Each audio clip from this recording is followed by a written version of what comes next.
안녕하세요. 명품을 파헤치는 뒷블리입니다. 여러분, 오늘은 제가 진짜 오랜만에 명품 관련 핫이슈를 준비해봤는데요. 끝까지 시청해주시고 구독과 좋아요 부탁드릴게요. 그럼 시작해볼까요? 고고!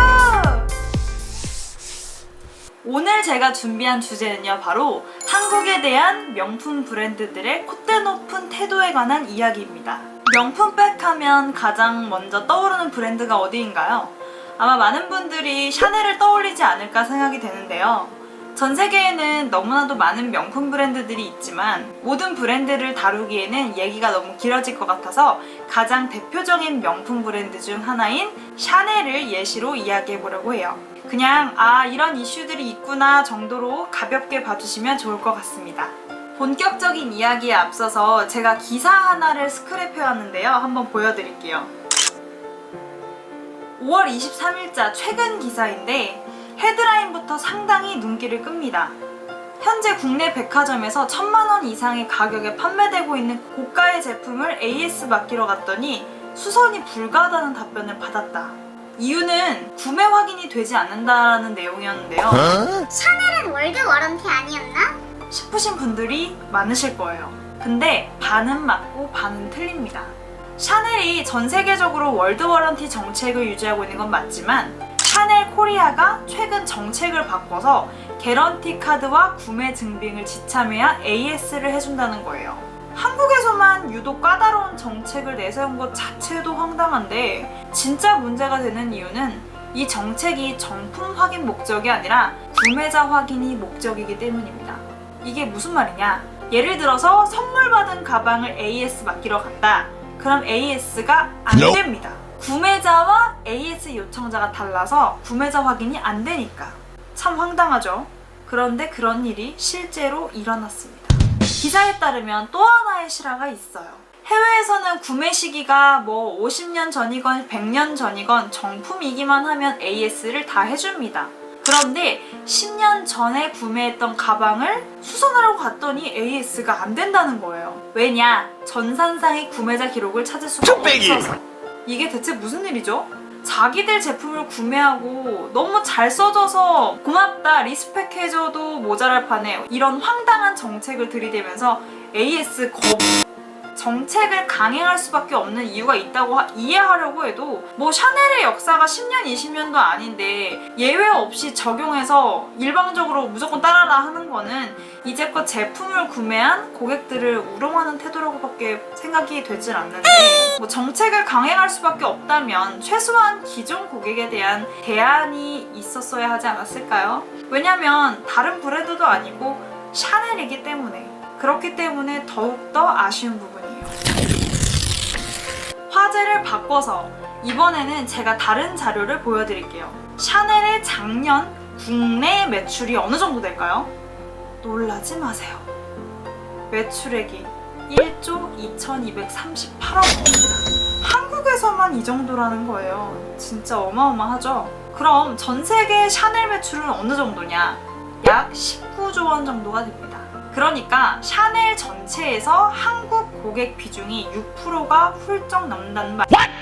이거는 우리나라 인구 기준으로도 매장 수 기준으로도 정말 엄청난 겁니다. 뉴스에서도 간간히 나오듯이 한국의 샤넬 사랑이 대단한 건 사실이지만 이렇게 엄청난 매출을 올릴 수 있었던 게 단순히 많이 팔려서라기에는 찜찜한 부분들이 있다는 게 저의 개인적인 생각이에요. 가장 대표적인 이유는 가격 인상입니다.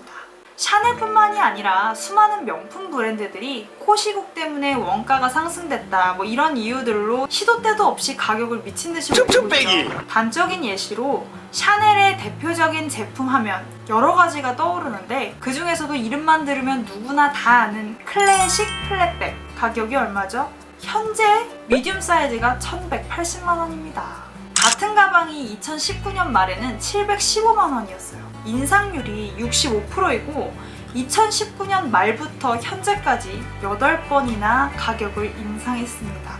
이건 너무한 거 아니냐고? 와 진짜 미친 거 아니야? 저걸 누가 사? 싶으신 분들도 있을 거고 와 미친 거 아니야? 그래도 갖고 싶어. 생각하시는 분들도 있으실 텐데 어느 쪽이 됐든 충격적인 인상폭인 건 분명하죠. 그런데 이런 인상폭을 이해해 보려고 해도 도저히 이해하기가 힘든 건 샤넬이 전 세계의 가격을 인상하는 흐름 속에서도 유독 한국의 인상폭이 크다는 겁니다. 실제로 좀 전에 말씀드렸던 클래식 플랫백 가격이 GDP 상위 10개 나라 중에서 우리나라가 가장 비싸요. 쉽게 말해서 한국이 전 세계에서 샤넬백이 제일 비싼 나라라는 겁니다.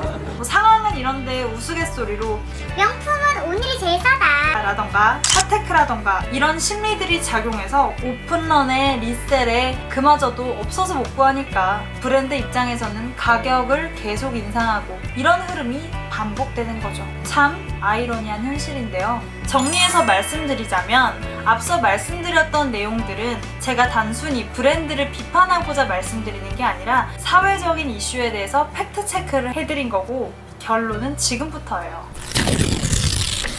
명품 브랜드들이 유독 한국 시장에서 사후 서비스 기준이 엄격하고 납득하기 어려운 수준으로 가격을 인상하는 현상이 정상적이진 않다고 생각합니다. 그러나 이건 어디까지나 도의적인 측면에서의 얘기고 이윤을 추구하는 기업의 입장에서는 아주 정상적인 의사결정을 하고 있는 거예요. 냉정하게 얘기해서 명품 브랜드들은 이런 식으로 소비자를 반발할 만한 정책을 계속해서 진행을 하더라도 아쉬울 게 전혀 없다라는 겁니다. 적어도 현재까지 한국 시장에서는요. 이러다가 고객들 다 떨어져 나간다고요? 그래도 개의치 않을 거예요.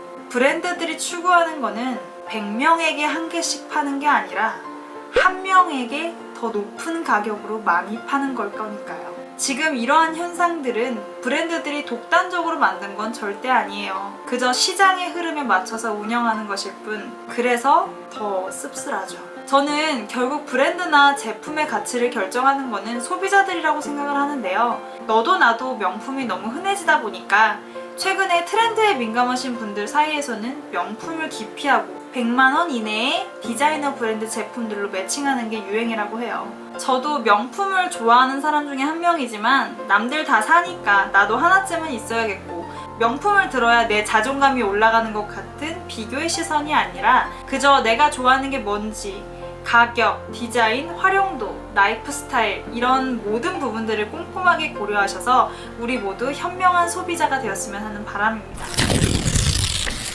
여러분들 생각은 어떠신가요? 다양한 의견 댓글로 남겨주시고 끝까지 시청해주셔서 너무 감사드려요. 마지막으로 구독과 좋아요 꼭 부탁드릴게요. 그럼 다음 주에도 알찬 영상으로 만나요. 안녕!